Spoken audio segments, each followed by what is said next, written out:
is Guardian Radio, your station for up-to-the-minute news and intelligent, interactive, and engaging conversations. 96.9 FM. The views and opinions of the hosts and guests are their own and do not necessarily reflect the views of the management and staff of Guardian Radio. With early detection comes early prevention. Put that in your pencil, make you feel like a champion. Rise up again, let nothing keep you down. To live your best, hear the urologist speak. Oh yeah, oh yeah. Think you're losing grip of your manhood, don't give up on hope. Don't be ashamed, it's time to take control. Get some help from the urologist. And you will find He'll help you solve your problems on 96.9, yeah. I telling you, with early detection Comes early prevention. put lead in your Good evening, Bahamas. This is Bahamian Urologist Dr. Greggory Pinto, and I'm pleased to have again as my co-host Mr. Calvin Green, who is a church leader, a youth leader. He's also involved in the Bahamas Boxing Commission and very heavily involved in Junkanoo, and he's also a veteran of the hotel and restaurant industry. Good night, and welcome again, Mr. Calvin Green. Good night, Doc, and welcome to our audience. Let's talk. We're here in the month of November, and I must not be remiss in mentioning as a urologist that this is nationally and internationally denoted Movember, where men are encouraged to grow out their mustache in a form of solidarity so that we can look at important health topics related to men, not just the physical health, but we also stress prostate cancer awareness, which is a very important topic for our country, where as many as 1 in 6 men are going to get prostate cancer in this lifetime. And prostate cancer is the most common cancer in this country and the number one killer of Bahamians in terms of cancers as well. We also talk about testicular cancer. We are very fortunate. Testicular cancer is, although when we do find it, unfortunately, it's usually at a late stage. I always encourage men to examine themselves at least twice a week. Just take note. Obviously, you're showering and bathing every day and you're washing down there, but actually take a little 2-3 minutes special note to see if anything feels abnormal in terms of texture and contour, and is there any pain associated, etc. Not every scrotal discomfort. There are many things that can cause scrotal discomfort. In fact, if you look at testicular cancer on the whole is actually painless when it presents. But black men rarely get testicular cancer. It's the opposite of prostate cancer, where we get a more aggressive form of disease, almost a different entity, and we get it at higher numbers in younger years than our other racial counterparts. But for testicular cancer, God has saved us in regards to that condition. We also want to be stressing mental health. Depression is a disease in itself. We're not going to confuse it with just sadness or feeling stressed or anxious, where any of us experience that at some point in our life. We're talking about depression where it may be a chemical imbalance, where it may be low serotonin levels.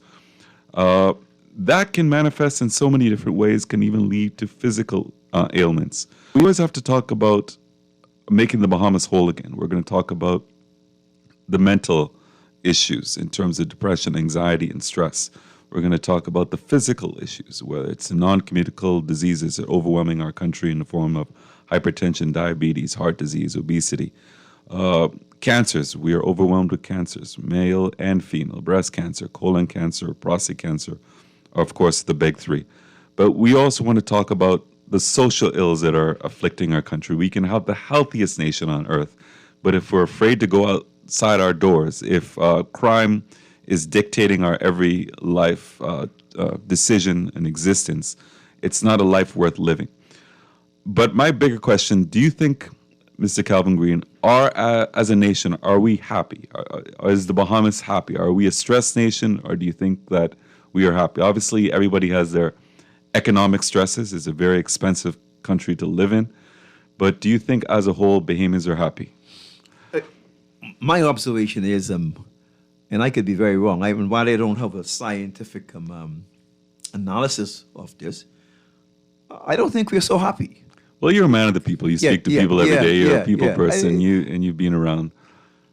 And then we also have to say, how do we measure happiness? I see that it was once described as the quality of your life minus envy. And that is how happy you are. So we are a very envious society. So that's a drawback of our culture, our nation. A very jealous society. We can even describe it as, even jokingly, we're full of haters.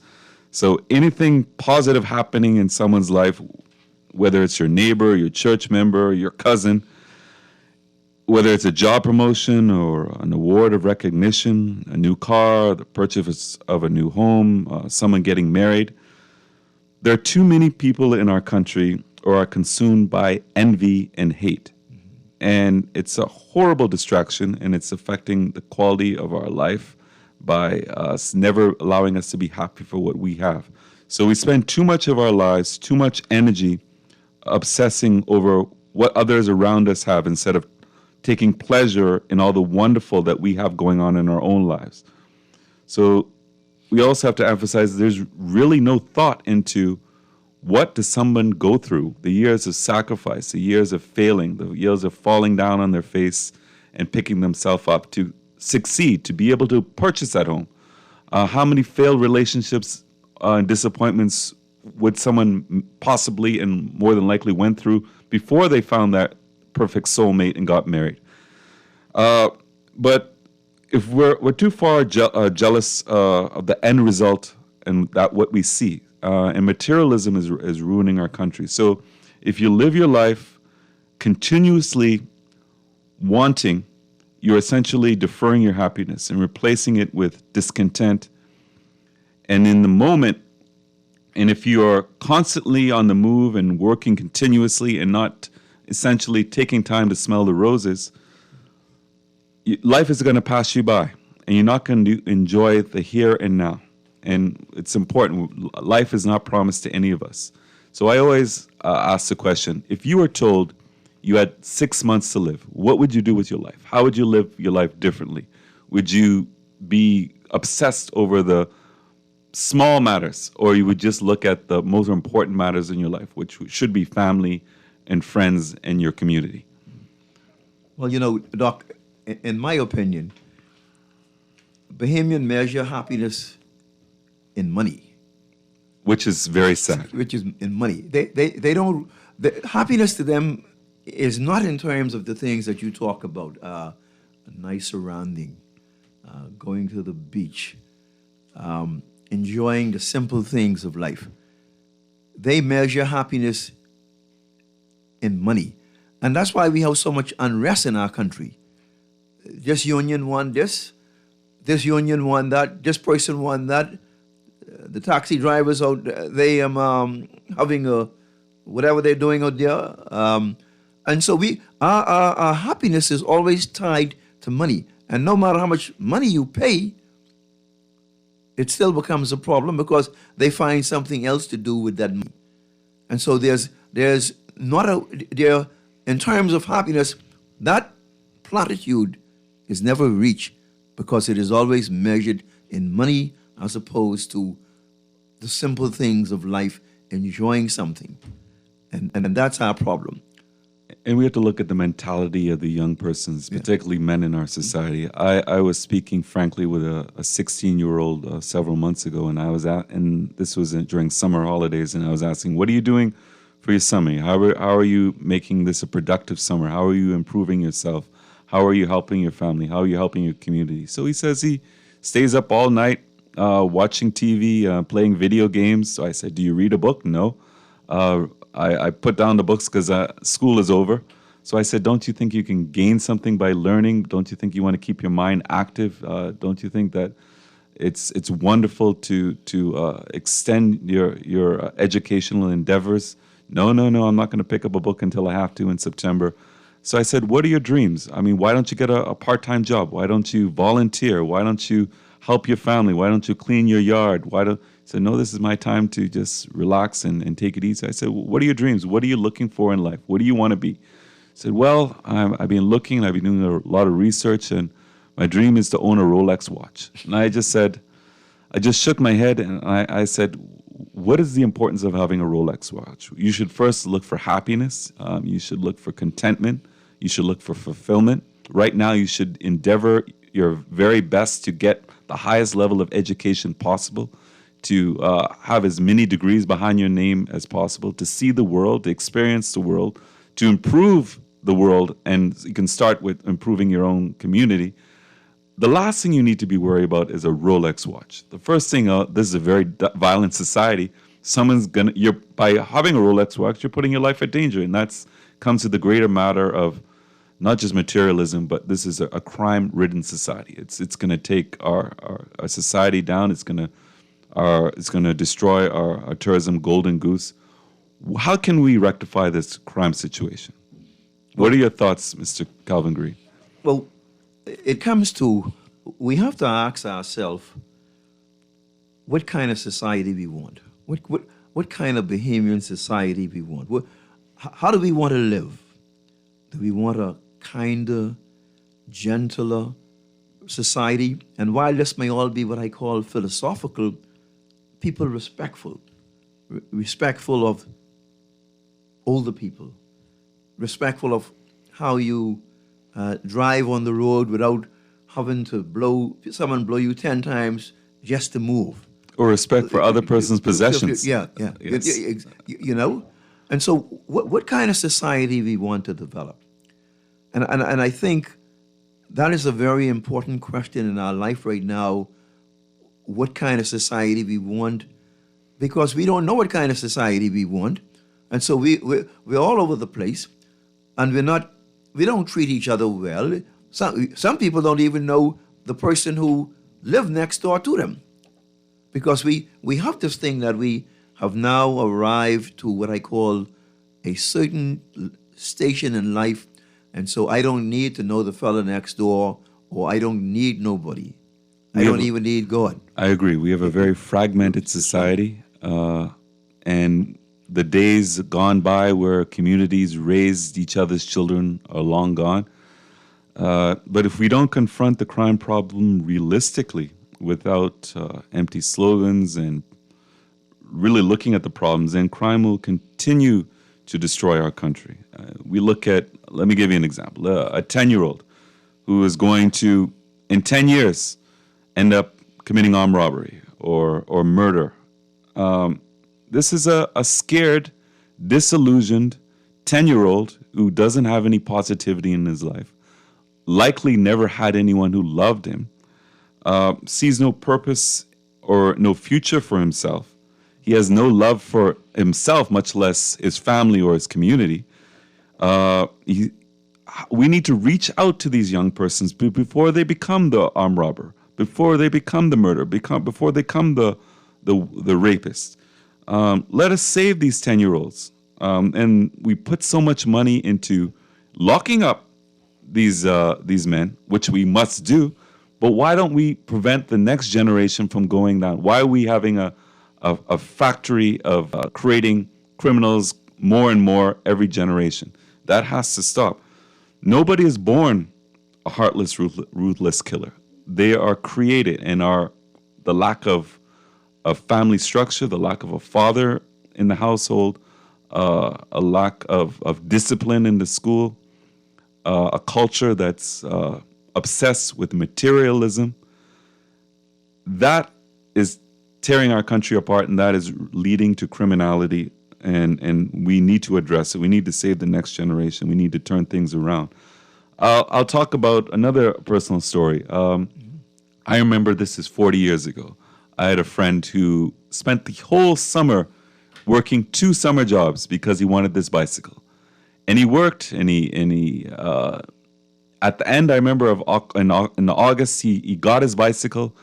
Within 2 days, there was someone his own age who stole the bike from him. So I said, why didn't you go to the police? Why didn't you make a report? Why didn't your parents confront his parents? Well, he says, well, although he has parents, his father is an alcoholic. His father beats up his mother. There's no support in the family. He created his own gang. So there are a group of them. If I were to report him to the police, they'll probably flatten my parents' car tires, they'll probably break up the house, etc., etc.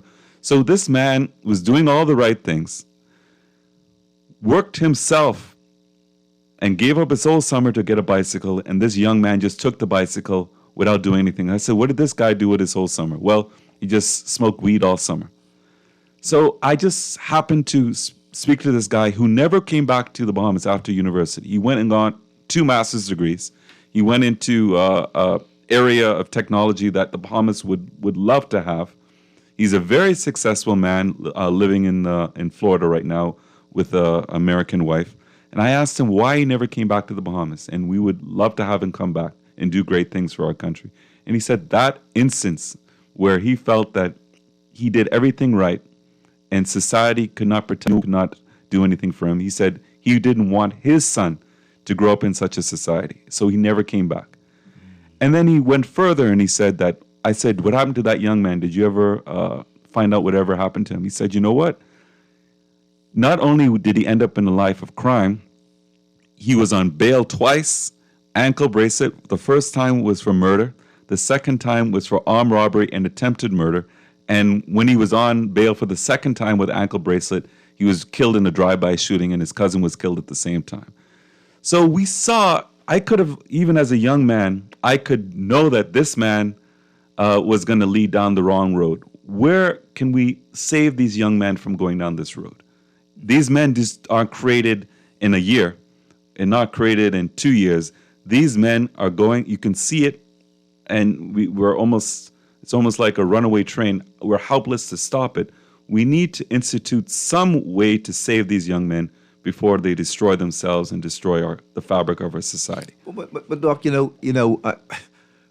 interesting story, but let me tell you, I grew up in an era where if you brought something home and your parents, my mother, I couldn't bring anything home to her house that was not accounted for, or she knew where I got that from, and it sat in her house. You couldn't do that in the era that I grew up in.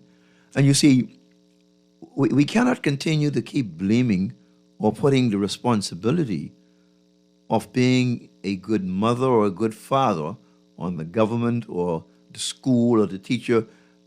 That building block begins at home. There's nothing brain you can't understand about that, where you were taught right from wrong. And I think we have now come to an era where we don't even know right from wrong anymore.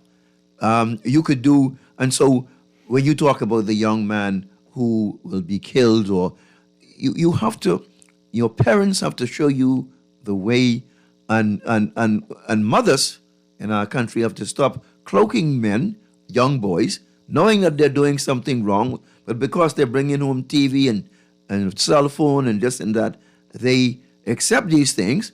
And so that is, and when the problem comes, they say, oh, my good son. How that can be your good son when you know your son is doing things wrong? You know he's bringing you stuff that you shouldn't know. I remember 25 years ago when I was a young physician, I was rotating through Sandilands, and we would go once every 2 weeks to the prisons, and we would talk to prisoners who were suffering from depression and anxiety, etc. And I remember a gentleman who was relatively young, and he was serving 28 years for armed robbery. And we spoke about him, and his story stuck with me.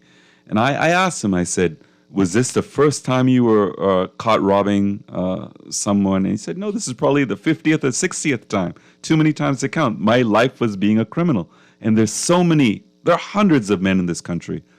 Just as there are men who go out and there are police officers, defense force officers, teachers, they work for a construction company, etc. There are men, their life is crime, committing crime. That's how they sustain. And then I said, what about your parents? What about your family? He never knew his father. He said his mother would accept jewelry he would steal, or she would accept purses or things or clothes that he would steal from people's houses. So if your own mother is supporting your criminality, That means that mother doesn't care about you, doesn't care about your future, doesn't care about society, doesn't care about herself, because she should have been in jail as well. We have a call coming in. Good evening. This is Urologist Speaks. In a way, along with you and your co-host, Doc. Good evening. Good evening. Thank you. Raymond here. The reason why I called you, right, on Bay Street, where the Mother Marcel used to be, Yes. that corner right there, Yes. that always filled with smoke, and it's not healthy. I wish you could look into that and speak to the authority of that, please. I will speak to who I know, and that is a very good environmental problem. Thanks for bringing that to my attention. Thank you. All right, so we have a Christian, we have a democratic society, but how many of us actually feel free? Feel free to go out even in the daylight hours, not much less the night. I mean, most of us just don't feel safe. Let's look at a loving couple, whether they're dating or married, either legally or common law. Do they feel safe parking their car along the beach side and walking along the beach, or watching the sun rise, or looking at the moonlight and having a romantic walk? Absolutely not, because eventually they're going to get held up. They're going to have two young men in dark clothing coming up with them with pistols and putting the gun to their head and threatening their life, or assaulting them and taking their car and their possessions, etc. We are under siege. It's a war out there, and we're under siege. And the tourism goose is under great danger, and it's going to take our country down. It's going to take our economy down. Doc, I remember, growing up, there were two areas in our country where you could go. You could go on Goodman's Bay with a date any hours of the night, or Montague Beach, and just sit there 12, 1, 2 a.m. in the morning and not worry about a thing. Imagine that. I mean, that was what I experienced as a young man growing up, and you could go to Goodman's Bay or Montague Beach and just sit there and not worry about anybody robbing you or anybody coming to your car.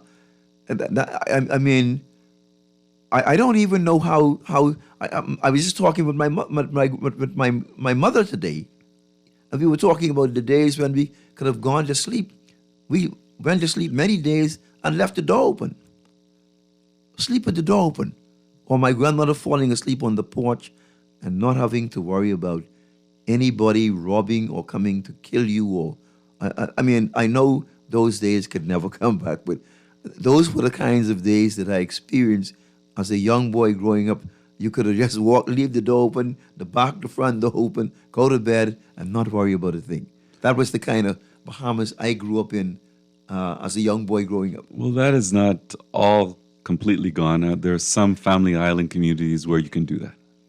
There are less and less of them, but I have a lot of patients that come from every corner of the Bahamas, and they'll talk about never worrying about anyone. They might have one wayward person who likes to break in and everything, but for the most part, everybody knows everybody. Everybody respects each other's possessions. They look out for each other. Everybody knows everybody's children, and they leave the windows open. They don't lock the doors. They don't even have bars on their windows. So hopefully, if those communities still exist, hopefully we can bring those days back. I'll bring another story to light. I was speaking to somebody a month ago, and he's an educated person, comes from a good family, a businessman at this point. He was telling me about stories 20, 30 years ago where on 3 different occasions he had a gun held on him. And he would, in horror, speak of the situation. Once he had a gun put to his head, once he had one put directly to his chest. The other one, he said, was put right out on his neck. And these are, how many of us have had guns pulled on us? It's a rarity in this society that there's been, you can find a Bahamian or a Bahamian resident who hasn't had their home burglarized or hasn't had their car broken into. It's not a question of if it's happened, it's how many times it's happened or how often it's. I remember I had a friend and a patient who moved off to Long Island. I said, why did you move to Long Island? You have a great job here. He said, Doc, I live close to the police station, and in a period of 7 months, my home was burglarized 9 times. He said, you just can't live like that. And I live right in eyes view of the police station. I said, there's no justice for me. I don't feel safe. I don't sleep at night. I don't feel safe for my children. I don't want my children growing up in this community. And I saw him again, and he's very happy in Long Island. And he's one of the ones that says he doesn't even lock his door in Long Island. So I guess instead of, if you're fed up with the Bahamas, look at maybe you're only fed up with New Providence, move off to the family island. Maybe you can find a safer existence. How many of us know someone who's been murdered? Everybody knows someone who's been murdered. Most of us know multiple persons, even close to us, who have been murdered. And that's a crying shame. How many children have seen dead bodies? How many children have heard gunshots or been witness to drive-by shootings? And these are becoming more and more prevalent. It used to be that we were safe in the daylight hours. You were safe if you were visiting your grandmother. Now, lawlessness runs this country, and I don't know how we're going to stop. The judicial system is failing us. I know a lot of wonderful police officers. I do not put the blame on the police. I think that they have a very high detection rate. They're doing what they can with the resources they have. Even I know a lot of prosecutors in the public system, and they endeavor their best to do what they can under circumstances that are overwhelmingly difficult. We have such a small society. I know of cases where persons have been locked up, and they call the witness to the crime and threaten them. I mean, where is the justice for those who are wronged in our society? But you see, Doc, the danger in all of these things that you're talking about, what is happening now is our society, our country is becoming numb to these things now. It doesn't mean anything anymore. I mean, we have become numb.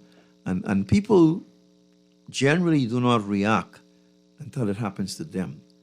It could happen to somebody down the road or a neighbor or but nothing happens until it happens to them personally, for them to understand what is going on and why we need to be in control of what's happening. So we're becoming numb to so many things. Nothing means anything anymore. Yeah. I mean, you're getting 2-year-olds shot in the head. Yeah. You're having 8-year-olds being shot and drive-bys when they're doing their homework at their dining room table. It's horrific. We cannot even comprehend the horrifying acts that we just have no love for our fellow human being. We just have no love for our country. And it's getting worse, and it's getting worse. There is no safety. What is the quality of life for someone if you don't feel safe in your own home? If you don't feel safe having your child go out to the park to play? If you can't go out and exercise at 5 o'clock in the morning because you're afraid you're going to be held up or assaulted? And I've spoken about this many times with Dr. Wesley Francis. There are many things wrong with PMH, and I'll be the first one to bring that to light, and no one's going to argue that. But there's one great thing about PMH. Because we have so much in the way of trauma, we have an excellent surgical trauma team. And if you were to look at the number of attempted murders versus the number of potential actual murders, if the murder rate was 140, it could have easily been 170. But because of the wonderful work of trauma surgeons, where you have patients come in shot with automatic weapons, sometimes shot 13 times, anywhere in the world, they probably wouldn't have survived. We have been able to get them to survive. Wow. And we don't even talk about how many persons in our country are missing. And many of them are murdered, but we just never find the body. So the murder rate is not even close to what it actually is. So when we look at the horrifying statistics, it's not even it's much worse. We have a call coming in. This urologist speaks. Hey, doctor, how you doing? I'm very good, thanks. And that's good. And good night as well to your guest. Mr. Calvin Green, yes. Thank you. Yes, Good evening. Thank you. Good, yes, good evening, Mr. Green. 12 years ago, the former Commissioner of Police, Mr. Ellison Greenslade, did an interview with Jeff Lloyd on National Guardian Radio. And he said, we are in a bad place. He said that how is it that we can catch these so-called criminals? We lock them up, they make a phone call, and they are allowed to go. They're allowed to get out of jail. So it speaks to the level of, you could call it, I don't know what it is. It has to be corruption, where individuals who know somebody, they make a call and, you know what, let them go. Don't charge them. Cease and desist. And, we are such a small society that people are watching. People are seeing the so-called injustices that is being perpetrated on the so-called small man, and the big man gets away. And so that sets the temperature for our society. If we have a disciplined government, a government who follows the law, a government who obeys the laws, and we see justice being carried out, then we will also have a disciplined society. You go into a society where the law is the law, irregardless of who you are, you see that it's totally different. But here, we see something totally different. We see individuals, and right now, I don't know what is going on with this case with Adrian Gibson. He has been on trial for almost 4 years. And it seems like this case is going to be nollied or something like that. Election is almost coming again. We don't have the judiciary cannot bring this case to an end to determine whether he's guilty or not guilty. What is going on in our society? How can we run a society like this? And this is the problem with our society, Doctor and Ms. Green. People have to see that there are consequences for their actions. Because there's a scripture in the Bible, in the book of Judges, it says that in those days there were no judges in the land, and every man did that which was right in his own eyes. And it seems like this is how our country is being run. People, they drive on the street, they do what they want to do, they do like that. There is no semblance of order, and it's like we don't have any. Every year we are recruiting more and more police officers, and we are not getting no better society. We are not getting a disciplined society. I understand according to Aaron Green, the police would see the offenders and just pass by. We have to do better. And then obviously we have to street do justice better. now as well. So we have a lot of these drive-by shootings, and persons who are shot are people who are guilty of the worst crimes, and that's the only way they can get some justice. And then they intimidate the witnesses, and they don't show up, and so therefore they're allowed to get out until somebody take them out. And people are retaliating. People know these people, and so that is why we have so much of these shootings for these individuals who are out on bail. They feel that they're not getting the justice from the court, so it's vigilante justice that is taking place, and we are too small of a society for this. And criminals have no fear. I mean, they'll hold up police officers who have guns on them at ATMs. They just have no fear. There's no fear. There is no fear in this country. The Bible says no fear of God nor man, seems. And so, and people say that, you cannot control people by fear. But I mean, fear is necessary. Fear is important because it sets limits. The policeman cannot be everywhere, but our law covers the entire Bahamas. And so whatever the penalty for the offenses in New Providence should be the same offense that's in Niagara. And so we need to just do according to what our penalty on the law book says. Anyhow, Doctor and Mr. Green, thanks for your time, man. Have a good one. Thank you for the wonderful points. Yeah, well, you know, Doc, I at the beginning of the show, I asked the question, what kind of country we want? And so now I'm going to take us down a road and I'm going to ask the question, what kind of government, what kind of leaders we want? What kind, as the gentleman was talking about, this comes from taking us down the leadership. And as I was explaining to you, we look at leadership as somebody with great vision, academic, intellectual superiority, dynamic oratory skills.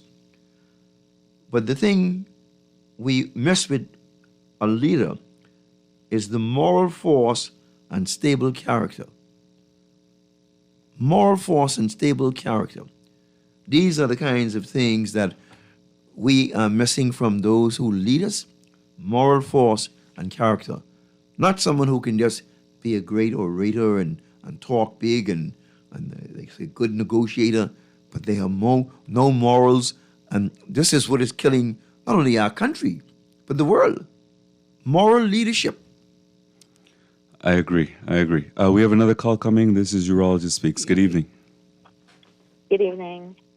I actually wanted to make a point about what you spoke about earlier regarding being able to just relax on the beach. About 2-3 years ago, I was an avid beach goer, exercised on the beach, meditated on the beach, was going through a difficult time in my life, so it was therapeutic to me to go on Montague Beach, right? Yes. And I was robbed. I'm sorry to hear that. 9 a.m. in the morning. There are career criminals running this country. That was shocking to me because that was the time I convinced two of my friends to come on this health journey with me. And let's exercise together and be healthy. Let's start off the day right. And we went out there and we were robbed 9 a.m. in full daylight. So to say to your guest was just saying, what I would like for this country is to return to actually being each other's brother's keeper. I think the humanistic part has been lost. I think that we have lost touch with our empathy, because for you to be able to, for the incident just happened the other day, to stop, and I don't think people understand the amount of effort it takes to stop someone's flesh, to actually stop them. For you to be able to do that, something's missing. What have us in the generations that we are unable to, not to say that we don't have disagreements. We still have disagreements, but I remember growing up, we had disagreements. We might have gotten physical, but then the next day we were best friends. No? Yes. Absolutely. Someone remember the spot? Absolutely. Absolutely. That's the area I grew up in also. Yes. Yeah, so what happened to that? Yeah. Well, Not what happened to actually ultimately wanting the best for one another. Regardless if I know you intimately or as family or not. What happened to wanting the best for one another? I mean, I'm sorry for what you went through, and it's too common a story. Many persons have been robbed repeatedly and held by gunpoint or knife point, but there are too many guns in our in our streets. There are far too many guns. But what I want to speak to with the lady is that she's bringing out, and that I'm trying to say, is again what kind of country we want, and you talk about this in such a philosophical way because we have lost that. We don't love anymore. We don't know how to talk to say even the simple thing of good morning, how are you? When you hear the word good morning and those kind, it's almost like a strange language. People look at you in a strange way because we have lost that. That itself is strange because we grow up saying good morning, and not hearing good morning is strange. Right? That's right. Yes. That's right.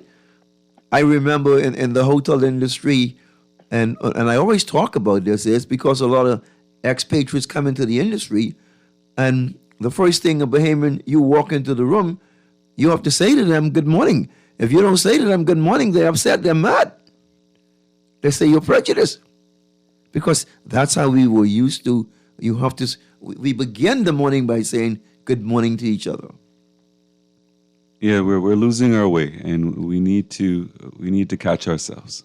I don't know. In so many aspects of the society, we're failing.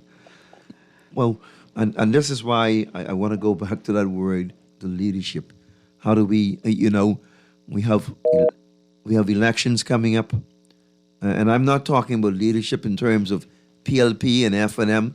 I'm just talking about leadership in terms of the kinds of people we elect to lead us and to get things done in our country. That's what I'm talking about. And you always treat people with decency. Yeah. You always treat people like they're your family. I can recall there was a colleague of mine who berated me, laughed at me. This was 20 years ago when I was a young doctor. When we're a senior house officer, you work like ungodly hours. You got to do rounds 7 days a week. So Saturday, Sunday, you're still doing rounds. So I remember he would say, he was on my level. He was also a senior officer. He would laugh at me and say, I can do my rounds in 15, 20 minutes. I said, how can you? And then I would be there 4 hours, 5 hours. He said, why would you give up 4 or 5 hours? Because I said, these are my people. This is my country. I want to see these people get better and get out of hospital. It breaks my heart, even at that time, 20 years ago, to see dozens of people on trolleys waiting for a bed. If I can get this one person in a bed better and back to their family, back into society, we can have an open bed for someone else to come into. And he laughed at me. And he said, why do you take so long? I said, first of all, it doesn't even make sense because one person can take 2 hours if they're having critical lab values, if you need to get this done, if you need to get them medically fit for a life-saving surgery. And part of my report to this day, and that's part of bedside manner, you remember people. You ask them about their grandchild. You ask them about their aunt. You ask them how their wife is doing. And then the next time you see them, you remember the name of that grandchild. You remember what school they're going to. That makes them feel that you care about them as a person. There are too many physicians, even at that time, and even, although I got to say across the board we have excellent physicians, but I'll talk to the younger physicians. Stop calling people by diseases. Stop saying that this patient in bed 7 with the hypertension, that person has a name. That person, think of them as a person. Yes. And that's what we need to do in every occupation. Treat people like they are your family. And that goes a long way. I remember when I was a senior house officer, they used to love to have me on call in the emergency room because I wouldn't wait to be called. I would do rounds every hour and a half, and I would find any potential surgical patient, I was in surgery, that I would work up myself. I wouldn't wait for the overworked emergency physician staff to work them up. I would work them up. I would try to get them cleared. And if I had to see them, I would try to get them a bed. I would scour the wards to try to find a bed for this person. And I would do that call after call. There were other colleagues of mine they would call them 5 times, they would call them 6 times, they would never come. And I remember it was one of the head of accident and emergency at Princess Margaret. He said, Greg, that's why you're doing so well to this day, because people knew from that time that you love your patients, that you you did your endeavor best for them, and that you had the wonderful bedside manner, and you had the knowledge, and we knew you would go off and do great things and get fellowships and come back and help our community and everything else. That's why you're doing so well. There are some other people who we knew from that time never cared. They would do those 15-minute rounds. They cared about buying the Rolex watch, going off to play golf. They cared about the prestige of being a surgeon, but they didn't care that, you know what, these hands are you're working through God's grace to save people, and you always got to remember that. In the blink of an eye, all of that can be taken away from you. So treat people as God's child and as your brother and sister. We have a call coming in. This is Urologist Speaks. That me? Yes, go ahead. Pardon, you preacher doc. You are super. But what I want to say is this, right? I don't know if this is the right show for me to bring it up on, but I just think that I should bring it up, you know? Okay, go ahead. The courts need to do better because poor people be paying their money, and when they got to be coming to court over and over and still not be getting justice, it's just wrong, and it can make people to have an ill feeling towards, you know, the courts, those people in the courts. It's very much immature there. And I'm Brayman Darling Ferguson. Thank you. Thank you, and I think your sentiments are shared by many in the community, sadly. And they're good in everyone. They're wonderful justices. If you look at a justice, many of them were partners, even senior partners of leading law firms, and they gave that up for a fraction of their pay. Many of them are putting themselves in harm's way because they're threatened. They're making decisions where they can send somebody away for the rest of their life, or financially ruin a business because of a judgment, and they have to walk around with bodyguards. Many of them are my friends, or I know them very well, and I admire them. And all the ones that I know are honest, God-fearing persons. So you can't put all the blame. It's a system that is overwhelmed. Let's start with ourselves. Let's stop committing so many crimes. Let's stop having all these children outside that we don't take care of. Let's look at the children that we have in our home, and let's make sure that we know what they're doing every minute of every day. And then we won't be overburdening the court system. And then we have to blame the police, or we need to blame the justices, or blame the prosecutors, or blame the prisons. Let's stop making criminals, and we can start within our own families. Let's stop the criminality. Let's take care of our own. And unfortunately, we have a lost generation of aimless men. Let's make special attention. And I'm as proud as anyone that the women are excelling, but let's look at the men, that we're losing a generation of men. Let's save the next generation of men. Good evening. We have another call. This is Urologist Speaks. Yes, good evening, Dr. Pinto. Good evening to Pastor Green, right? Is it Pastor Green, right? Yeah. No. Honorary pastor, yes. I know his voice. He's been on School's show before, I think. Yes. Yeah, I always listen to him. But the thing is, he said something that's the head of it, leadership, right? And I always said, it's common sense, leadership, because where are you leading us? And so when we look at, we could go chronologically, we could just look at the problems that we face as a society as a whole. Then the question is, who is addressing the problems? And the problems are multifaceted, right? As we can see, right? Yes. And so it's just common sense to listen to you. And Dr. Pinto, I could testify to your humanitarian psyche. I know the type of person you are, because you see the pain and suffering that I went through. But you can know the fear that was in me at the time of these dilemmas, these health dilemmas, right? Yes. Well, I was only saying it from the perspective I was trying to encourage the younger physician in the next generation, not to have accolades for myself. But thank you. Now that I have a young son post these dilemmas, these problems, right? Even in a young daughter. Yes. I really would like for them to meet you. But the thing is, right? The thing is, what's frightening for me is the leadership, and the people believe that once they have power, they deserve the lead. Like Mr. Green is saying, great oratory skills and these type financial. It doesn't even have a degree. Doesn't give you the prerequisites that required to lead in a country. And all I'm saying is, when I look collectively at the problems, you mentioned the 8-year-old who was shot doing his homework. I just called to let you know that actually is my nephew and niece's first cousin, because her the young man who was killed, his sister has 2 children from my elder brother.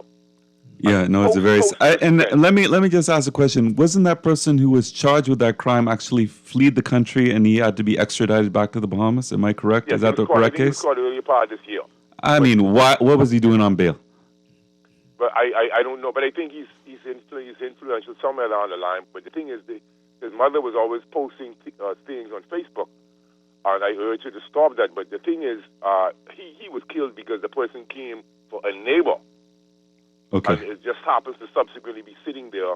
And I think my nephew, but I remember the account, they was home, but then they actually ran out because they was much younger. But I always wanted to know how it affected him, and I asked him that because he kind of like changed somewhat, and they become detached. Another one of his first cousins is now in problems with armed robbery and attempted murder, et cetera, et cetera. They shot a guy. I'm just saying, but I mean, when you look at the situation with the stabbing with the prison officer, I like to send a message out to these prison officers. When people go to jail, you try to treat them humanely as possible. Yes. You don't harm people if there's no need to. So being that a person is in a cell, I'm trying to figure out what is the reason for prison officers being so belligerent and violent towards inmates. And they have to realize that they're out, and this is what the rumors on the streets is, that this incident up there by CR Walker unfolded because of these type scenarios. I've been to prison before. I've been threatened by a prison officer for no reason while handcuffed. I'm not telling you anything. So now the question for me is, and something I want to get in because it's very important because the lady called and talked about stabbing. I've stabbed a guy and went to prison for it, okay? And that was how, I don't know how many, I don't know, Mr. Pinto. It was being like, so almost about 20 years ago or less. But it was for a reason. It was because... Well, I'll testify from knowing you've turned your life around. And you are a wonderful citizen. But it doesn't make you a violent person. But what I'm saying is, it actually, what the thing is, what officers would say, they wish the person died so that I could be in a more legal problem, right? So this is the type of things they say to people, but they're not humanizing something. But what I'm saying is you could do something, but you don't have to be a violent person. The thing is, you look at somebody's history.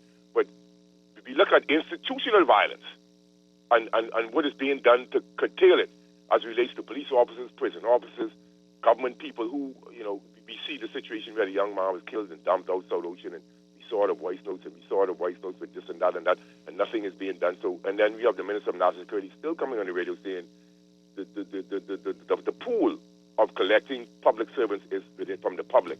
So that gives me an excuse to just allow anybody to enter the public service, serve people without doing any form of scrutiny, and then just like throwing what they call the Hail Mary in football, and just hope something happens. That's not going to work for our society. Then we look at unabated migration. I don't care from where. As even animals that instinctively know that strangers coming into their territory is warrant for concern. Why, as we are human beings, trying to be so liberal and play like... but the reason why there's a deterioration in the inner city is because we don't really know anybody in the inner city. We can look at... If we look at the homestead that the Christies live there, we look at how it is being run down. Nobody wants to repair it. Nobody wants to... See, this is what people think about the inner city. We have given up our space to migrants, and then we don't know... Let me share something. Just the other day, people are going on people's property and going in people's properties and picking coconuts without asking any permission, and they're not Bahamians, and they feel they have the right to do this. And this is what we're seeing now. Nobody respects anybody on the road, in life, in general. And so it's a gradual deterioration, and there's hatred, and we're breeding... The inner city now, for me, is a production line for criminals. And I hate to say it, but it is what it is. Generation, and when you smoke a little weed, you do a little this, you do a little that. But what I'm saying is you're seeing younger people being charged with murder, but yet still nobody's addressing this problem. When I called Aaron the other day, and I said that just about 2 weeks ago, Mr. Pinto, Dr. Pinto, was in the shop working. I was kind of stunned, Pastor Green, because I saw about 6 or 7 young guys, maybe from 7 to about 12 on bicycles. It looks strange. It was in the school hours, and they're riding around. They're normal, and nothing is going on. Nothing is happening. There's no fear of being like a truant officer or whatever. So we are allowed to just from traffic to the injustices in the criminal justice system. Everything is just being allowed to fester and deteriorate while the people sit and talk. But I urge to see, being a good citizen, Dr. Pinto, is not just sitting down and hoping and praying for the government to do the right thing, or just being congruent with every imposition the government makes. It doesn't make sense. That doesn't make you a good citizen. And I'm afraid that my age, and so you said something very important with the young man in the States. Dr. Pinto, I really hate for my children to grow up in this country. I live in the inner city.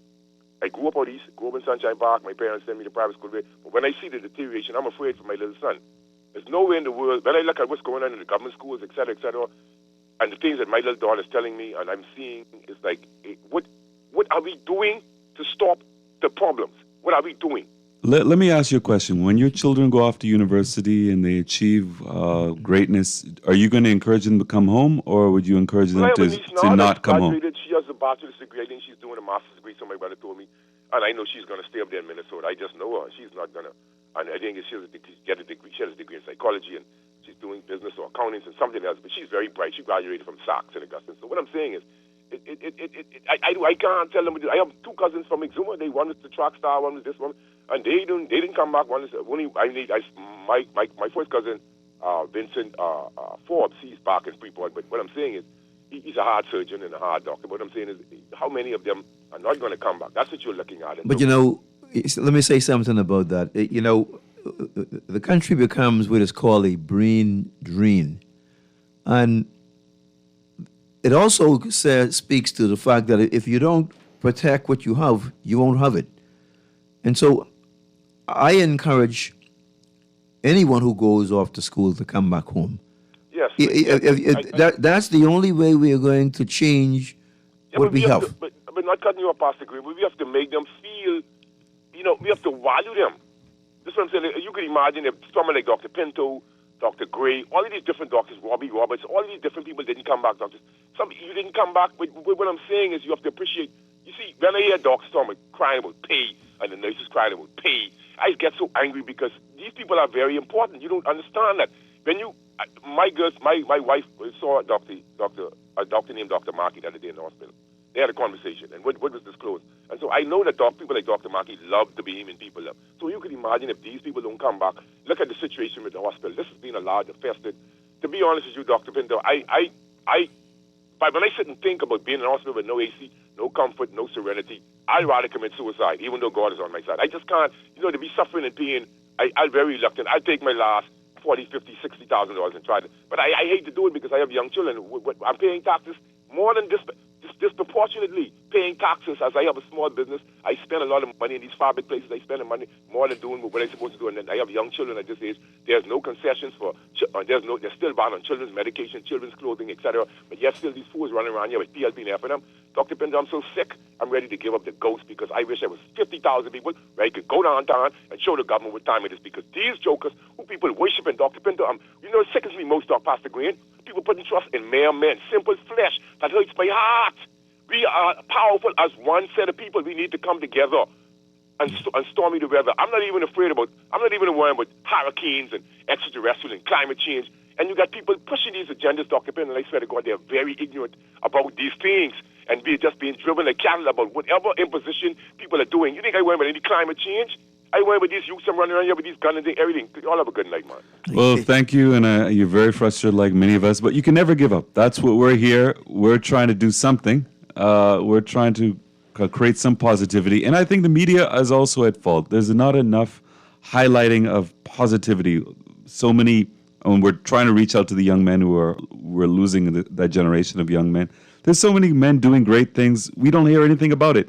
What does it take for a young man to be on the front page or the first part of the newscast? Oh, they're arrested as a suspect for armed robbery and double homicide. But why are so many people doing so many wonderful things and doing Bahamian first? Even my co-host who's away at the time today, Dr. Wesley Francis, grew up with nothing. Didn't know where his next meal was coming from. Didn't know his father. Hardly had his electricity on. Didn't know where his next meal was coming from. 2nd Street, The Grove.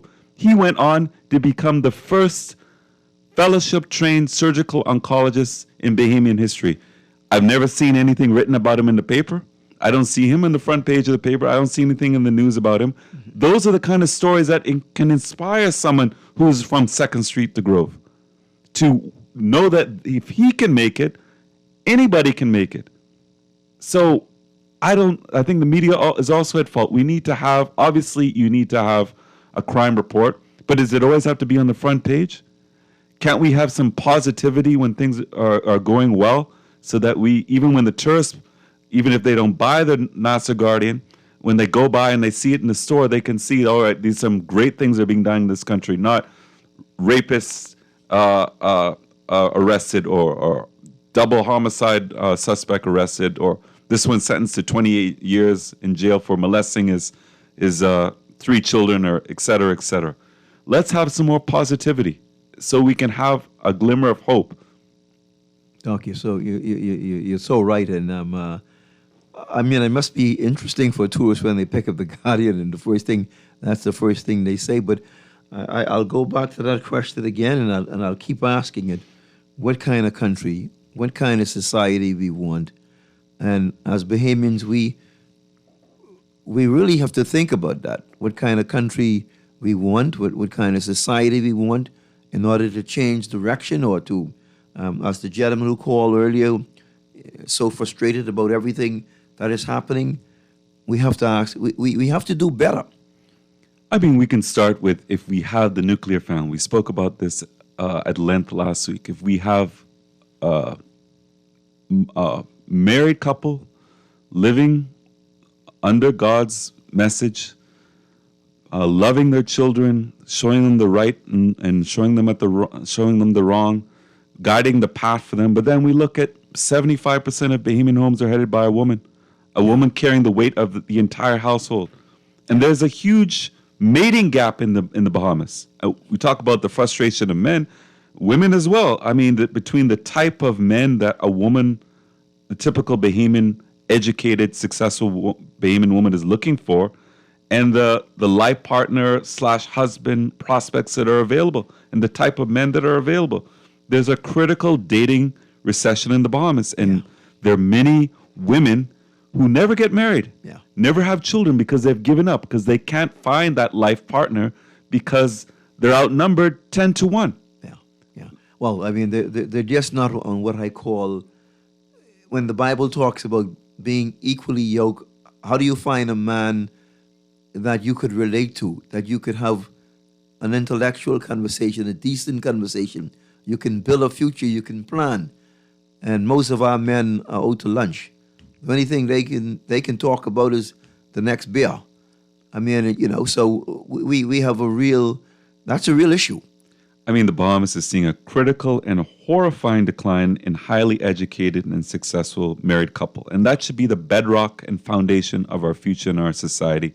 And it's a scarcity. It's an absolute. And so from this perspective alone, the future of the Bahamas looks bleak. And how are we going to rectify that? We need to save the young men. Because the women should be our guiding light. They are doing wonderful things. Yeah. They are doing wonderful things. Most of them. But the men are failing. We're failing the men. We're failing the young boys. We can't put it all on them. They weren't asked to be born into this world. They didn't. They were created as a murderer. They were created as a rapist. They were created as a criminal. And it's the society, it's the church, it's the family that failed them.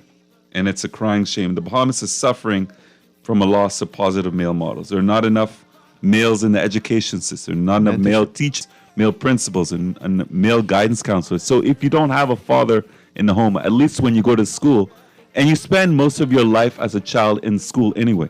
See some men. See a man. Yeah. So I know we said a lot in terms of negativity to shine a light on that, but let's look for solutions, Bahamas.